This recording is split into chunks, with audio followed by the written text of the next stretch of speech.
आमिर साहब, आपको लगता है IMF मुआहदा, क्योंकि अब तो ये लफ्ज़ खुशखबरी भी कंट्रोवर्शियल हो गया है, आम आदमी को कोई फ़ायदा होगा आने वाले दिनों में?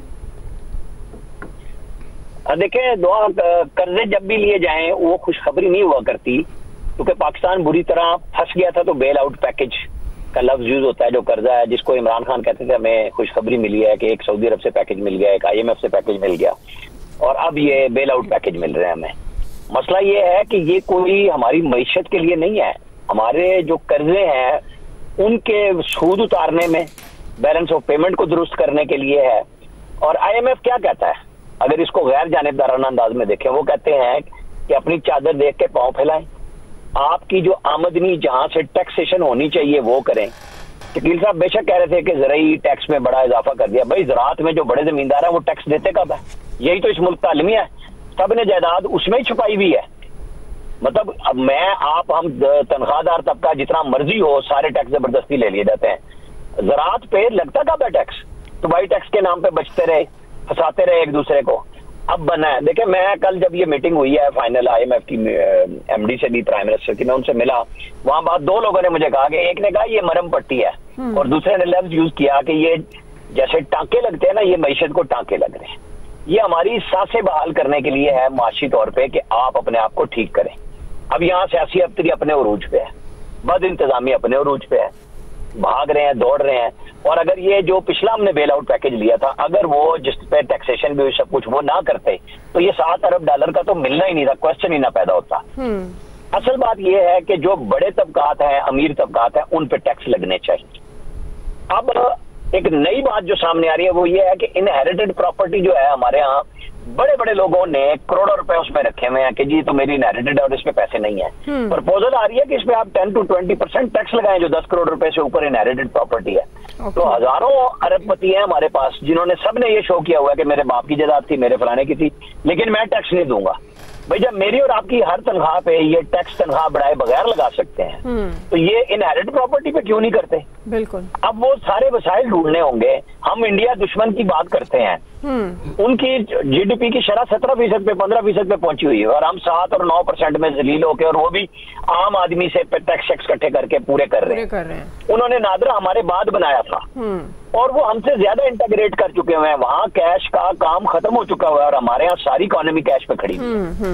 ये वो चीजें हैं जो हमें अपने आप को बेहतर करने के लिए करनी है, इसमें आम आदमी का कोई ताल्लुक नहीं है। ये बड़े लोगों ने अपने लिए कैमोफ्लेज रखा हुआ है। वक्त आ गया है कि इन सबको टैक्सेशन में लाएं, इस धारे में लाएं कि जी अगर आम आदमी मोबाइल का कार्ड डलवाता है 200-300 रुपए का, तो वो इतना टैक्स देता है, तो आप लोग क्यों नहीं देते? भाई बड़े लोगों ने चोर बाजारी क्यों शुरू की है? ये है असल मसला। IMF के साथ आप जी इलियास साहब, आपको लगता है आम आदमी की मुश्किलात कम होंगी? देखिए, आम आदमी की मुश्किलात इससे तो नहीं, ये तो बेल आउट पैकेज है। इसमें तो पाकिस्तान को आपको पता है फाइनेंसिंग गैप था, बजट में इतना डेफिसिट था, तो उसको पूरा करने के लिए इनके पास देखिए बाहर से ज़र मुबादला भी नहीं आ रहा था, हमारी फॉरेन इन्वेस्टमेंट नहीं आ रही, तो इसको पूरा करने के लिए देखें पहले भी हमने मांग तांग के गुजारा किया, सऊदीया से पैसे लेके अपने रिजर्व्स बढ़ाए। तो अब इसके देख लें आपकी इंपोर्ट जो है वो भी बंद की हुई है, जो भी है रोकी हुई है, इसलिए कि आपके ज़्यादा वसाइल जो हैं ज़र मुबादला ज़्यादा खर्च ना हो। तो ये अब ये जो पैसे हैं इसको देखें, जब तक फाइनेंशियल डिसिप्लिन नहीं होगा, इस तरह ये चीज़ें ठीक नहीं होंगी, जो है आपका इसको फाइनेंशियली तौर पर जो आपकी लीकेज है, इतनी ज़्यादा खसारा है, आपने लल्ले तल्ले ख़त्म करने पड़ेंगे। जो आप अपने फजूल खर्चियाँ वगैरह जो करते हैं, जिसका रोज़ जिक्र किया जाता है, ये जब चीज़ें करेंगे, ये तो गवर्नमेंट को इन्होंने जो पिछले एक इनसे लेने के लिए, कर्जा लेने के लिए तो तमाम शराइत पूरी की थी, अभी भी शराइत पूरी की जा रही हैं, अभी भी देख लें करते रहेंगे और ये तलवार लटकती रहेगी। जब भी रिव्यू मिशन आए करेगा वो इसको देखे करेगा, जो टारगेट पूरा नहीं हुआ, टारगेट पूरा करने के लिए ना कोई टैक्स लगेगा, कोई उसको इन्हांस करेंगे, किसी को कुछ करेंगे। देखें सब्सिडी उन्होंने ख़त्म करवा दी है, बिजली का बिल देखें, पेट्रोल, ये सारी चीज़ें जो ऐसे ही देख के चलाते रहेंगे। तो रिलैक्स तभी होगा जब आपकी इकॉनमी अपने पाँव पर खड़े होकर चलने लग जाएगी। अभी तो इकॉनमी पाँव पर कोई खड़ी नहीं है, ना कोई है, ये तो बाहर से पैसे लेके इसको फाइनेंसिंग जो गैप है उसको पूरा करने की कोशिश करते रहेंगे। ना आपकी प्राइवेटाइजेशन हो रही है, ना आपकी देखें जो चीज़ें भी हो रही हैं बिल्कुल वो एक ऐसे ही है जैसे आर्टिफिशियल टाइप कह के उनके करवा रहे हैं। तो उसमें कहाँ रिलीफ मिलेगा, कैसे करेंगे? जो करेंगे GDP 2.5% ग्रो करेगी, करेगी, ये तो अज्यूम कर लिया इन्होंने कितना करेगी, तो कैसे करेंगे? आपकी इंडस्ट्री फुल स्विंग में चल नहीं रही, ना कोई ऐसे मसला है, ना आपकी जो कॉस्ट ऑफ डूइंग बिजनेस है वो सबसे ज़्यादा महंगी है। तो इसलिए आपको जो मुकाबला करने के लिए, इस चीज़ें करने के लिए अपनी इकॉनमी को पाँव पर खड़ा करना पड़ेगा, उसके लिए तो गवर्नमेंट ने कुछ किया नहीं है। ये तो अभी लेके कर्जा लेके ऐसे खुशियाँ हो रही हैं, बगले में जा रही जैसे पता नहीं क्या कर लिया है। ये कर्जा उतारना भी है, इस कर्जे के लिए मजीद कर्जे लेने पड़ेंगे इनको अगर अपने पाँव पर खड़ा ना हुआ तो ज़्यादा यही है। तो ये बोझ तो आवाम पर ही पड़ेगा, इन्होंने नहीं, हुक्मरानों ने नहीं अदा करना, इन्होंने करना। देखें टैक्स में इतना टैक्स दे रहे हैं सारे, हर लोगों को नॉन फाइलर की कैटेगरी खत्म, लेकिन रिलीफ कहाँ मिला? इनको कोई ऐसे बेनिफिट भी तो दें जिससे इनको फायदा हो। इनको तो कोई फायदा नहीं होता, टैक्स पर टैक्स कटता है। इनको सबको पता है कि जी डबल टैक्सेशन हो रही है, सारी चीजें हो रही हैं, लेकिन अपना टारगेट पूरा करना है, आवाम उसमें मर जाए, जो मर्जी हो जाए, इनको कुछ नहीं है, कोई सरोकार नहीं है। क्विकली ब्रेक लेते हैं जी, ब्रेक से वापस आएंगे। दूसरा सवाल सियासी महाजरा अरूज पर है, इस पे हम बात करेंगे। अक्टूबर में हुकूमत के खात्मे की चहमगोइयाँ, नवाज शरीफ साहब भी अक्टूबर के पहले हफ्ते ज़राए के मुताबिक लंदन जाने की उनकी तैयारियाँ हैं, मेडिकल चेकअप या वजह कुछ और ये सियासी जो चहमगोइयाँ हो रही हैं सियासी हुकूमत के खात्मे की, क्या इनमें कोई दमखम है या ये महज सियासी स्टंट हैं या सियासी बयानबाजियाँ? इस तमाम तर मामले पर हम बात करेंगे ब्रेक के बाद।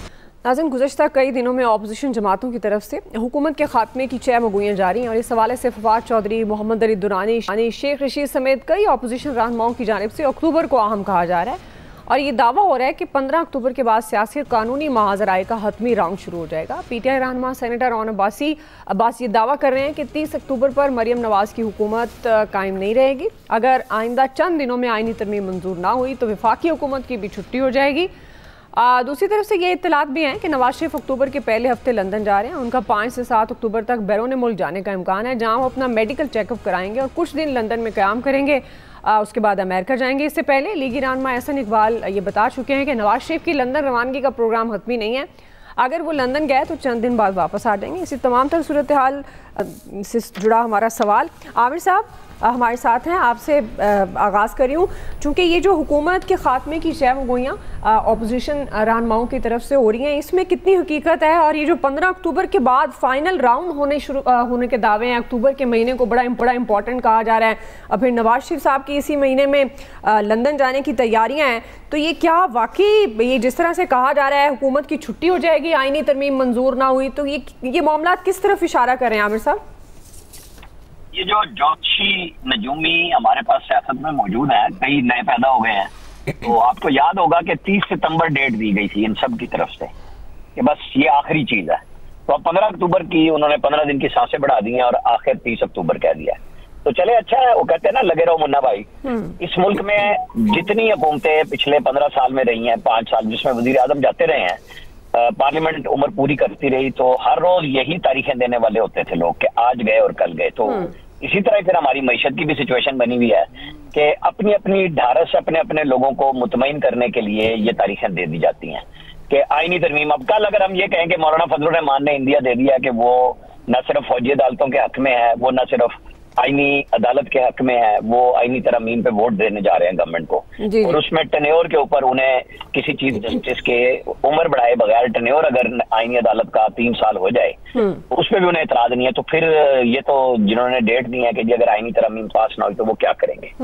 इस मुल्क में सिलसिला इसी तरह चलता है ताकि गेम लगी रहे सदा बहार लोगों की कि हाँ जी आज जा रहे हैं और कल जा रहे हैं, इसके अलावा कुछ नहीं है। इस मईशत के साथ खिलवाड़ होता इस तरह, और ये मैंने इसलिए 15 साल में कहा, उसमें सारी जमातें आ गई, कोई एक जमात इससे मुबर्रा नहीं है कि नून PTI या पीपल्स पार्टी किसी एक को मैंने छोड़ दिया हो। और उसके अंदर मौलाना फजलुर रहमान जमात इस्लामी के आज के अमीर और माजी के